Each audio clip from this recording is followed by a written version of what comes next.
Now to the growing divide over whether or not President Joe Biden should drop his re-election bid. The November election is only 126 days away, but there's concern about Mr. Biden's ability to effectively lead Democrats to victory. Over the weekend, President Biden met with advisors and family following Thursday's disastrous debate. They discussed next steps as key Democratic aides and allies circled the wagons in support. The latest CBS YouGov poll conducted after the debate shows 72% of registered voters, including 46% of Democrats, say President Biden should not be running for re-election.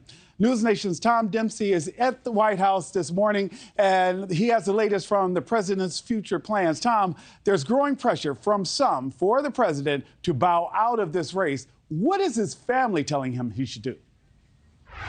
Well, the family members are likely playing a very key role in some of these discussions and likely telling him to keep fighting through all this latest controversy after that debate. According to Politico, members of the Biden family are reportedly pushing President Biden to fire some of his top campaign advisors after that bad debate performance, and they blame those campaign advisors for that. A source familiar with the matter tells NewsNation that those discussions were likely informal, and there's no belief the president will act on that advice anytime soon, though the input from family and the First Lady is likely to play a key role, like I said, in whatever the president chooses to do moving forward. Before going to Camp David, though, this weekend, President Biden actually met with donors in New York and New Jersey, and during one of those stops, he said, quote, "I understand the concern after the debate. I get it. I didn't have a great night, but I'm going to be fighting harder." So a very big push for the president right now is to project confidence and showing that he's up to the job. And that was very much on display during those fundraisers over the weekend, Nick. Tom, like me, I know that you've seen the polling over the weekend showing a growing number of Democrats think that the president should step aside. So what's the reaction actually been from within the party?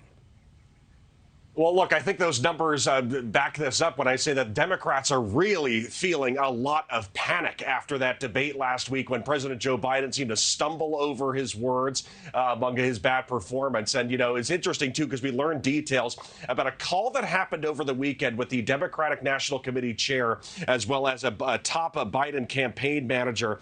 They held a call with election committee members across the country where they seemed to largely ignore the debate performance and failed to really address concerns being felt about President Joe Biden, which seemed to worsen the panic for other members on the call. Congressman Jamie Raskin saying Democrats continue to hold conversations about the best way to move forward for the election. Raskin describing the debate as underwhelming and a setback, but also said Democrats will be united no matter what come November.